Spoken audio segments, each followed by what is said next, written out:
What's up, everybody? Welcome to Pop Culture Philosophers. I'm your host for today's show, Rockin Robbie Billups, and we've got a pair of incredibly, extremely talented individuals. They are comedians, they are actors, they are writers, they are podcasters, they're performers, and now they've been paired up together to write the new Dynamite Entertainment book, Stitch. So let's welcome back to the show, James the Third. How you doing? Hello. I'm good. How are you? Yeah, doing great. Happy to have a conversation with you again. And we're also bringing in, for the first time, a PCP debut of Connor Ratliff. What's up, man? Hello. Hi there. Nice How you to doing? see you. Oh, it's doing good, man. I love the effects you got going. You got the studio fan blowing at you, right? You're looking That's nice. right. Looks great. James, you've been here before.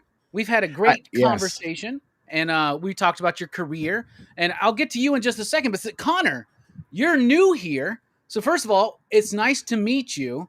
And Lovely to meet you as well. well, thank you so much. I appreciate that. I have recently been binging episodes of the George Lucas talk show, which is Quite a few episodes, quite a backlog of episodes. yeah, dude, it's hilarious. So why don't you tell everybody about that? And I'm curious how that came to be.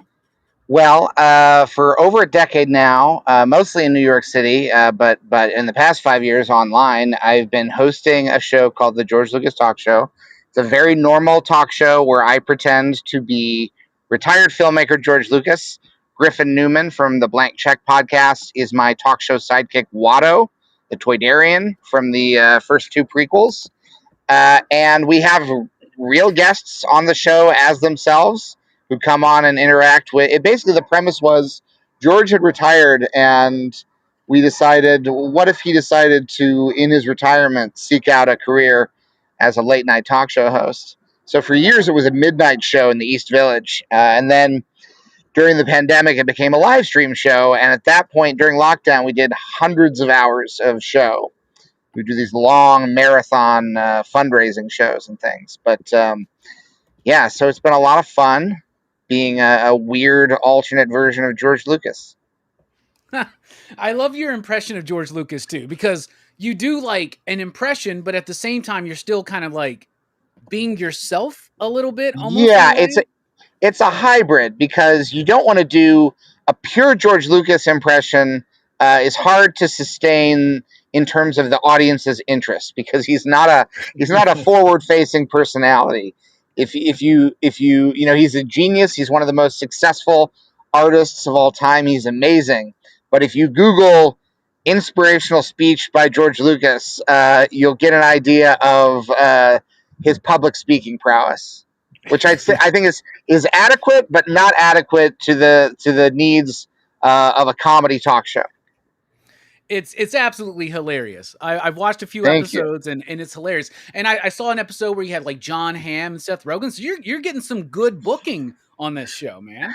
That was a pretty crazy show because it ended with everybody basically switching personalities, going backstage and literally changing clothes. So Seth Rogen and I are backstage swapping our clothes so that he could be George Lucas and I could be Seth Rogen.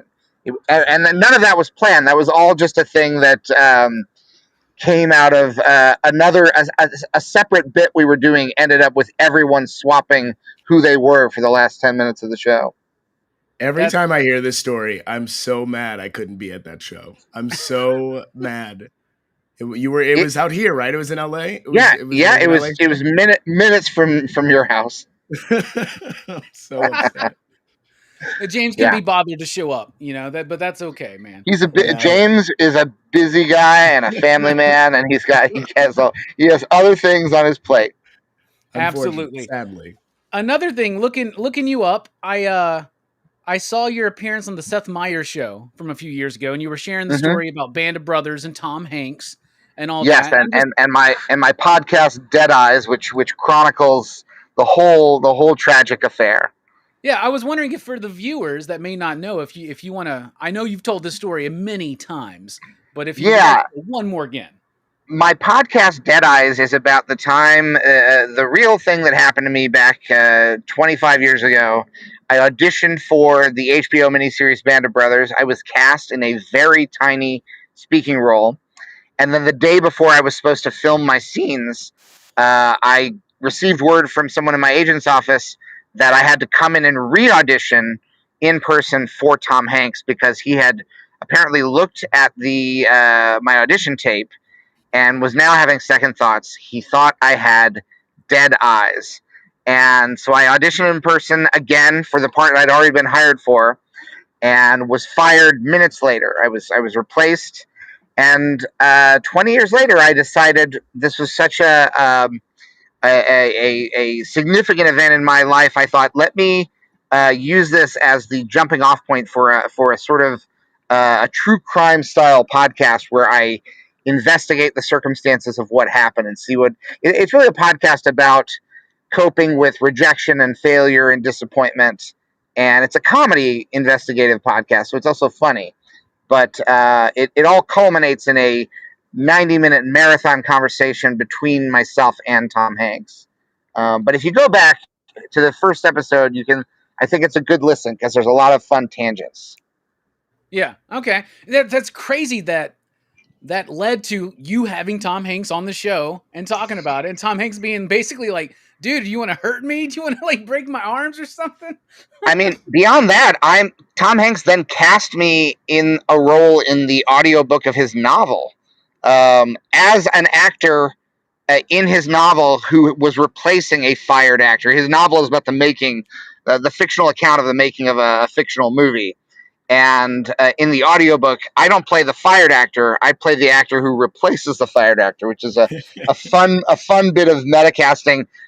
But as my producers pointed out, it's still a medium in which you don't see my eyes. It's an audio only format, which is also very funny. The layers to that it's wild. Yeah. Absolutely. It looks like Tom is a nice guy. You know, everybody talks about how cool he is, and he has been very good to me. He's been very good to me since, except for the one time he fired me. Well, heck yeah, Connor, it's an honor to have you here. James, last time we spoke, I hadn't seen any of the Astronomy Club. I have now watched a bunch of episodes of the Astronomy Club, and I just want to tell you how much I enjoy that show. In particular, there's the sketch or whatever where you guys are playing spades. It's like the World Series of Spades. Oh, yeah. You got your shirt buttoned all the way up and everybody's like messing with you. But my favorite thing out of the entire show that I've seen so far was you completely losing your shit on George Washington Carver.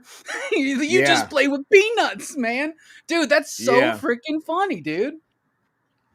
Thank you. Yes.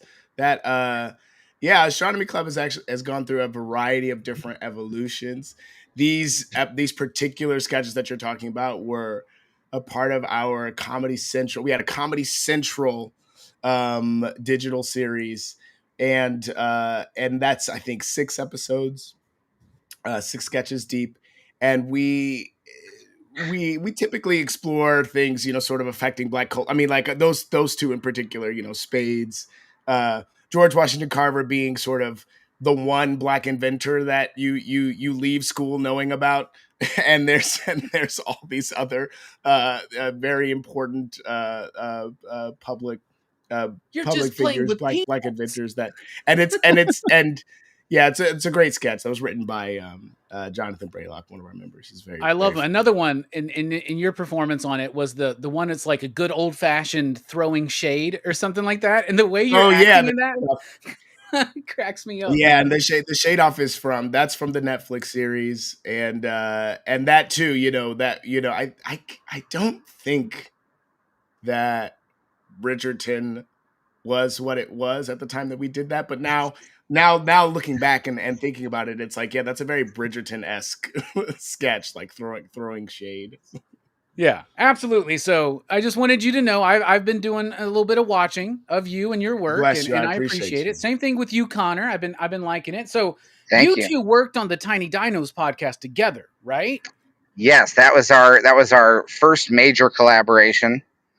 A podcast about 2 best friends who are scientists who bring back dinosaurs, but in order to prevent any Jurassic Park style catastrophes, they decide to bring them back very small and keep them a secret. Yeah, That makes sense, right? Like we'll reclone a T-Rex, but let's make it only like a foot, a Yeah. foot high. Yeah, and don't tell anybody about it, so it won't cause any trouble. I would even say a foot is too big. I would say Yeah, and a foot tall T-Rex, that's going to cause no, all kinds of damage. Yeah, no. absolutely. Much smaller than that. How did you two meet? I'm curious. We met doing comedy in New York City at the Upright Citizens Brigade Theater. Did a bunch of shows. We toured together. I took an instant liking to James. Thought he was one of the funniest people there. Oh, James, you And need to stop. Come on, you can't. why? you It's can't true. keep saying. And then I remember thinking, James and I should do a show together. And then I think a month later, I found out James had moved to LA. And so the podcast was a way for us to collaborate remotely. And then the podcast, which is, we did 2 seasons of it. It's still finding its audience, but one of the people who became a fan of Tiny Dinos happened to be Nate Cosby, who's an editor at Dynamite Entertainment, and he had the brilliant idea that the kind of comedy we were doing on Tiny Dinos would translate very nicely to the world of Stitch, because a lot of our stuff was about sort of weird science, and I mean, Stitch himself is the result of weird science. He is a weird science experiment that is like, he is like a tiny dino in a way. He's this tiny little Stitch. I think is a good example of what would happen if you created a foot tall T-Rex. Tyrannosaurus Rex, absolutely. Yeah, He has the power. He has the chaos. Yeah. So, what's that collaboration like? What like? First of all, Connor, do you have a history with being into comic books? Oh yeah, I mean, I've been a comics fan since I was a kid. When I was a kid, I wanted to become a cartoonist, and then I took a different path. The closest I ever came to it was I was the staff cartoonist on my high school newspaper, and won a couple of statewide awards. But beyond that, I never pursued it because I sort of went into comedy and acting instead. And But I grew up on particularly like vintage classic Disney comics were among my favorite things, like Carl Barks Duck Comics and Floyd Gottfredson Mickey Mouse, the newspaper strips in the 1930s and 40s. Those were some of my favorite things, and so to get a chance to write comics for Disney is kind of a dream come true for me. Dude, that's freaking awesome, man. What about you, Yeah. James? I know that you were a. We've talked about Powerpuff Girls because you got the special coming out, but what about Stitch? Was Lilo and Stitch something you were super into? Stitch, actually, I was not super familiar with it before this, and so when Nate popped up and Connor and I talked about it, seeing Connor's excitement about Stitch specifically, it was like, okay, great, we are in good hands because Connor's gonna already have a reverence for the IP in a way that I just have a disconnect with. But when I first watched Stitch post this, because I had either seen bits of it before or I had seen it but years ago. Watching it once we got this gig, it was like absurd to see that there was this extremely popular Disney character that essentially was like a murder alien, like a reformed murder alien becomes like the go-to like family friendly Disney character. I thought it was incredible. Yeah, it's also it's such an honor to be given the sort of responsibility, the privilege of uh, writing for what is becoming one of the most popular Disney characters in the entire. Maybe when you think about like the 20th century Disney characters and the way that Stitch has really risen to the top of the 21st century sort of Disney stable, and combines a lot of the sort of classic sweetness with also the more chaotic characters. You think about like Donald Duck's temper, and imagine the power of that infused in this alien that was created to be a weapon. But you also have the complexity of Stitch, because the Stitch character, when you meet him in the movie, is designed as a weapon, and we're really dealing with the character that he is at the end of the movie, and then in the ensuing series that have followed, which is the Reformed. Once Stitch has found who he is, which is a really intriguing kind of thing to write for. You have Jumba, who is this villain who is now on the straight and narrow in our comic books, and Pleakley, who is the voice of reason, but also the most quick to panic of any character. Okay. That's the core trio of our series is Stitch and Jumba and Pleakley. Okay, I'm really excited for it. I love Lilo and Stitch. It's a really fun movie, and it was one of those ones where I think we all hit this level in our lives where we're way too cool for like Disney animated films. We're grown-ups now. We're like out in the club. We're chasing tail. We're doing whatever it is, right? Never. Well, that happened to me, right? But then there was a time where I was like, okay, my girlfriend was a super big Disney fan, and so I was like, well, let's catch up on some stuff. I watched Pocahontas for the first time. I watched Mulan for the first time. Emperor's New Groove, which is like, I can't believe that movie's so good, and I never even watched it when it first came out, right? But then Lilo and Stitch, and that movie blew me away. And that character Stitch is so cute, but yet at the same time so deadly, right? So what's this collaboration process with you guys like? Are you breaking it up like you do this page or you do this scene, or you guys kind of just making passes on each other's work? So how does that work? Yeah, when Nate first approached us, we put a doc together and just kind of spitballed a bunch of different ideas for stories, and some were it would be like a couple lines to a couple words, and we both kind of punched those up together. And then in terms of scripts, we essentially try to we each quarterback a new script, so we're alternating who is taking the lead on each script. Typically what happens is one of us will do the outline, and then the other person will come in and pitch punch up and alts and things, and then that person that did the outline would then do the first kind of the first pass on the script before handing it off to the other writer. And we've been doing that we're on the last script now. I'm dragging my feet, but we've been doing that for 8 or 9 months now, and it's been going really well. I mean, it's really fun to kind of see, you spend all the time you do with your page, and then Connor looks at it and it just takes it to a whole new level once his eye is on it in that way. And so it's been really cool to get to work in this way. How are you feeling about the collaboration, Connor? Pretty good. I think we're having a fun time. Yeah, no, it's so delightful because James and I get to bounce weird ideas off each other, and then whichever one of us takes the first pass at the outline, we'll look through the outline, and it's really exciting because anytime we'll sort of like one of us will throw in a thing, and then the other one will say like, well, how about this, and we'll sort of build the thing up.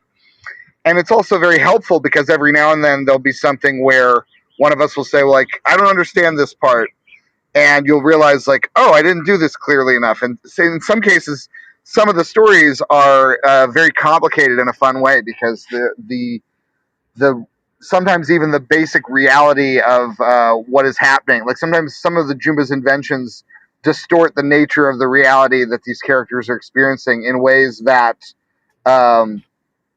are, I would say, confusing in a fun way, and that the characters are confused, and the reader is delighting in the character's confusion, hopefully. But it's just useful to have each other's back in terms of, making sure that everything is clear. And then there's beyond our own collaboration in writing it, then we'll get any notes, if we get any notes back for things that we'll change this or change that. Then it goes off to the artist who's drawing them, Greta Zella, and seeing what she does with what we write is very exciting because she has such a playful style, a playful way of interpreting these stories and these jokes, you know. And very often there are things where we'll write something that's fun, and then we see the way she draws it, and it's twice as fun because her inspiration that she takes from our writing will sometimes create a third thing that we haven't even anticipated. You know? Yeah, that's awesome. So those pages looking good. Yeah, they're looking Yeah. really good. Yeah, we've seen issues 1 and 2 so far, and they're really really strong. And like it reads really well, and the lettering too has so much character, and so yeah, really I can't wait to see each one as they unfold. Yeah. So what can we expect from the series? Like if somebody was like, well, what you're doing a Stitch series? First of all, you're doing a whole series based on a character that doesn't really speak too much, but it's a very colorful character, right? There's Yes, and I would say sometimes actions speak louder than words. Yes. That So what can we look forward to, like plot wise? If somebody was like, I'm a fan of Lilo and Stitch, but what's this book going to be about? Yeah, essentially what's happening is Jumba is like we said, he's reformed now, but he's still um has memberships in various villain guilds and agencies, and it's through one of them that he has his dental plan, and so he needs to like keep doing evil inventions in order to keep his dental. He has a wiggly tooth that he needs to get fixed. So each issue is him trying a new experiment to try to maintain his membership to get his villain points. But then Stitch throws a wrench in the gears, and everything goes off the rails. And so it's trying to keep everything together. Once Stitch has sort of caused problems for the experiments, and each one we try to make different and not necessarily crazier than the last, but just sort of like taking you to a different place, taking you to a new kind of scientific experiment. Yeah, and we're also trying to. We want to, even though it's there's a each issue works as a standalone thing, but we also want each issue to be different. We don't want you to read a second issue and be like, oh, this is just like the first one. We're trying to do different stuff with each one while it still has a sort of continuity that you can follow along. And also, we're having fun experimenting with, like, thinking of things that would be fun visually, particularly in the comics medium. So some of these inventions are things that could translate to animation, but the way that we're sort of trying to stage them, we want to be playful with the layout, be playful with the way that the story unfolds from page to page, and really trying to take advantage of everything that the medium has to offer. I like hearing that. That's really cool. Like particularly crafting it for comics and not just like this could be an animated series or anything like that. Like that, you can tell when writers are doing that, when they're just like writing a script and not necessarily writing it for the comic book page, which I think is very important. My favorite thing is whenever I can find a reason to make it be that, like, there's no panels on the page. It's sort of like the experiment is broken. There's one of the issues has to do with a wormhole, and so we're sort of playing with the way that the panels are interacting and the way that these wormholes are opening up. So every time that we could give instructions to be like, try to think of a way to make it pop visually on the comics page.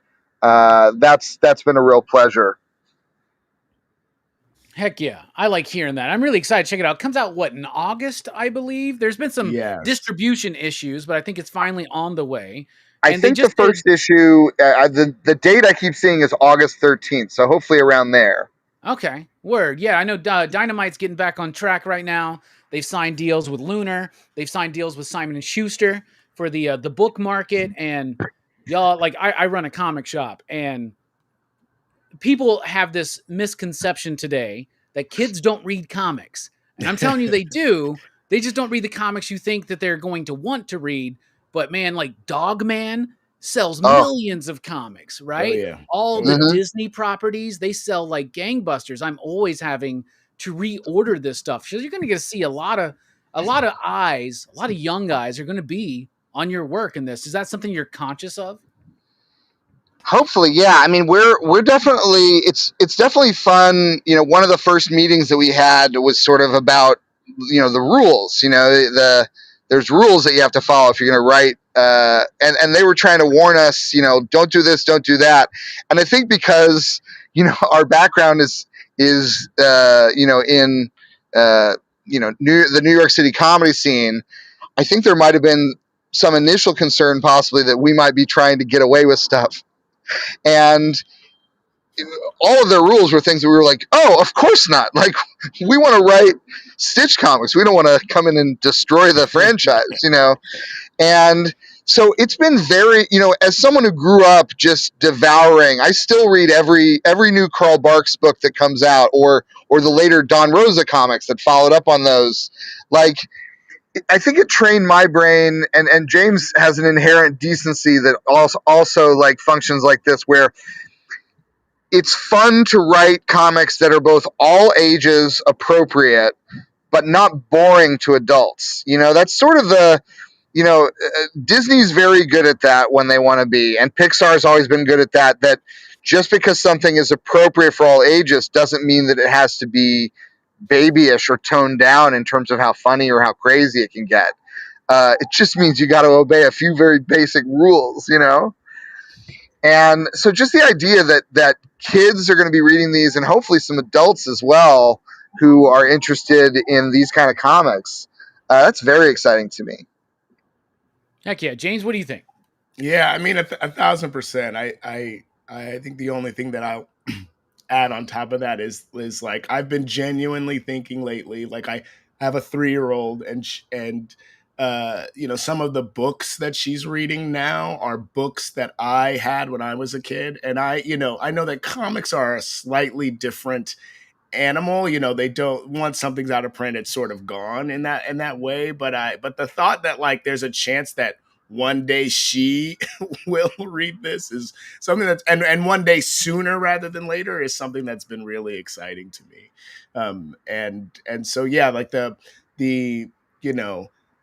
fact that this is going to be in shops and for kids and hopefully be able to connect to kids is really thrilling. Yeah, that's awesome. Like, I think there's this whole thing in the comic book industry where people are like, oh, we need to get young readers enticed back in because it's just a bunch of 30, 40-year-old dudes reading these comics and stuff like that. I'm like, yeah, maybe you're talking about Marvel and DC, but like the kids are reading a lot more than you think. And I remember being a kid, and first of all, Connor, major props to you. You name dropping Carl Barks and Don Rosa. You know what you're talking about, and I really appreciate that. Oh, yeah. I mean, if you could flash back to me in 1985 in Jefferson City, Missouri, I'm at the public library looking up Walt Kelly's Pogo. I'm looking up Crazy Cat. Like I was a funny animal guy. I was a funny animal comics. I read some superhero stuff, but I'm still a funny animal guy. So I've landed exactly where I need to be at the moment. What are some of these notes you got from Disney? Where was it like, Stitch can't have sex, he can't murder people? Yes. I mean, those are both true things. Like, they're just the just very basic stuff that, like, about the way these comics work. They're just those basic rules that there's things you can't do that we were like, of course not. We didn't come in here thinking we know what these comics are. We were looking forward to working within those guidelines. You're gonna come in and Quentin Tarantino up Stitch real quick. Is that what you're... Now, I will say this. I wouldn't have an objection to Tarantinoing in terms of narrative structure, in terms of pacing and dialogue. It's just maybe not so violent, maybe different choice of language, we anytime we're asked about the what the notes are, we never quite give anything specific. One specific is the types of things that Stitch can eat. is one of the it's like, make sure that he's eating, and then there's specifics there as to what, and like, it's like, avoid the, it's interesting because it's stuff you wouldn't. It's like it's like, oh, I also wouldn't have thought of that, but now I'm glad that you have told me this. It's like I wouldn't have thought of that, but thank you for telling me. Which is funny. I had forgotten about those rules, but it's funny because every time I went to the movies in the past 3 months, there was a video in which Stitch ate a cell phone. Right. Well, he can eat that. Yeah. He can eat the cell phone. Sure. Yeah. Okay. I love that. It seems like there's probably some very highly paid person who like is sending you these lists of what he can and cannot eat or something. Like this person's probably making like $250,000 a year to Let's give. go. Let's go. Heck yeah. So what are y'all committed to? How many issues can we expect? And is there a possibility of more? Well, I hope so. Yeah. This run is 8 issues, so it'll be 8 months in a row of Stitch, and our great hope is that we can do more, because if people like these, it would be great to be able to keep doing this, because we're not out of ideas. Yeah, in theory, there's at least one entire arc we could do. Like, if they were like, you're picked up for more, we already sort of have a conceit that we could do for the next one if we were asked to do it again. So, and in the early days when they were like pitch ideas, we were never. It was like the well was not. It never dried up. It was always like, okay, here's some more. Here's several more every time they wanted more ideas. So. Yeah, we're ready. Yeah. Put us in, coach. Yeah, it would be great. It would be great if we could get to 100 issues. Okay, okay. We've now said it. We've said it. 100 issues. We've said it. But that's going to depend on not just the kids coming out to buy these comics. We're also going to need those 34-year-old guys. We're going to need them to buy. And I want to say, for guys out there with generational wealth and just a lot of disposable income, it's great to collect all those variant covers. You want to get them all. Yes. Yeah. All the incentives, get them all. Buy as many as you can. Let's keep it going. Because I guarantee you that Nick would love to publish a Stitch number 100. Trust me. It would be a big press release attached to it and everything. It'd be great. Heck yeah. So August, we got 8 issues, more possibly. So Connor, is this your first comics work? Other than my award-winning run as a staff cartoonist for the Jefferson City High School newspaper. All right. And James, you've been working in comics, so do they approach both of y'all to do this together because Nate loved Tiny Dinos? Tiny Dinos, absolutely. Yep. Okay, word. And then James, did you have to convince Connor to do this? Like, did you have to listen how to write a comic book script, for instance? No. What we did was, because there's no one way to write a comic script. Sort of everybody kind of has their own kind of thing. What I did do was I said, this is what I typically do, and we made like a template to try to streamline, so that we weren't turning in like scripts that looked different each time, but it wasn't like this. Now here's your training on how to write comics. James has done a fair amount of cleaning up my bad formatting. But I'm getting better. I'm getting better at it. Not bad. It's not bad. It's just not the same as mine. If anything, it's me being anal and going, okay, but I want this over here. Yeah. So one thing, and I've been reading comics my entire life, right? I started when I was a very young kid, when I was like 5-6 years old, reading John Byrne's Superman and reading Fantastic Four and stuff like that, and loving the Disney stuff as well. And then, of course, I was like 11 to 13 years old during the heyday of like the Disney afternoon with DuckTales and Tailspin and Darkwing Duck. Like, that's like a freaking golden age for me, man. Even the Aladdin animated series, I don't know if anybody remembers that. Yes, that show was awesome, man. I love that show so much. I was such an Aladdin nut when I was a kid, because everything was about Disney princesses. And then when I finally had like Aladdin, I was like, oh man, this is something for me. Like, I love this. This is really great. Though I love Little Mermaid, I love Snow White, I love Sleeping Beauty and all that stuff too. How could you not? Exactly, right? I mean, Disney's got, that's a whole storied legacy right there. But one thing that I've always thought about with comics is that for a lot of individuals who try, it's really difficult to translate comedy into the comic book page. There's a lot of people that try these things. You two are both comedians amongst many other things. How do you feel about bringing comedy? Comedy has so much to do with like timing and delivery, right? So how do you translate that onto a comic book page? Yeah, it's interesting because of course, like comics are one of those mediums where the people creating them control the layout, but we don't control the pace at which people read them. It's a different kind of timing in that like you some people read very fast, some people read very slow, some people stop and start, etc.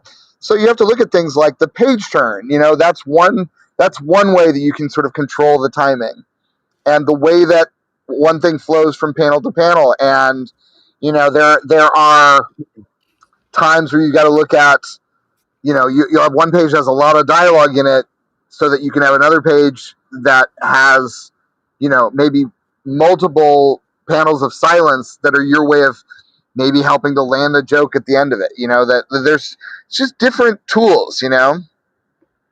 And what's something that's been great is Nate has been giving us the opportunity to do one last kind of pitch on the script after lettering has been applied, which has been really awesome to get to do. So like, we'll get to read and sort of see how it flows for us, and then if there's any other sort of last minute just kind of tweak to a word or a line of dialogue to help land a joke, we've been at least afforded that opportunity for the first two issues, and that's been really awesome to get to do. And that's not a and obviously every company is different and everybody's work styles are different. I can't imagine that there's an element of that for the letterer that's like, did I do this already? But it's been great to be able to get to do that, to sort of kind of really make sure that it feels comprehensive of the comedy that we're trying to get out there. Yeah, that's great that they're doing that, because I've talked to many writers and they're like, yep, once the lettering's done, it's over, it's screwed. And it's I'm done. just like, yeah, oh, yeah. Yeah, and they're like, man, we've already paid this guy to do this, bro. Like, we're not gonna like get him to go back and reletter some stuff. So that's really cool. I'm really looking forward to this book, and I'm looking forward from more from y'all in the future, individually and collectively together. So, James, any final thoughts? Anything else you want to plug before we get going? Just Supervillain Summer Spectacular. It will be out in a week or a week or two, and that's the Powerpuff Girls. And you can go to ruleof3inc.com to get my other comics. Heck yeah. Connor, anything you want to plug or talk about before we dip out? Any final thoughts? Well, I mean, I just really want people to check out Stitch when it comes out next month, and I think it's going to be a really fun charting people's reactions for 8 months. I think we've been really lucky to be able to launch a title starring the number one movie star in the world, Stitch. He's the star of the summer. Yeah, and timing just couldn't be better. So I feel like if people want to find me on social media, I have a YouTube channel where I do this one-person show called Connor Ratliff Presents the Acting Class. So people are curious, what's this guy look like in real life? What's he do when he's just on a stage by himself? You can find it on YouTube. Heck yeah. I'm really looking forward to Stitch meeting Tiny Dinos and Superman, talking about the big movie stars of the summer, right? Yes. That would be fun. That would be really fun. Anyway, Connor, James, thank you for coming into the show and talking about Stitch and just your careers in general. We appreciate you. You out there, go check out Stitch. Comics may be for kids, but they're also for you. They're for everyone.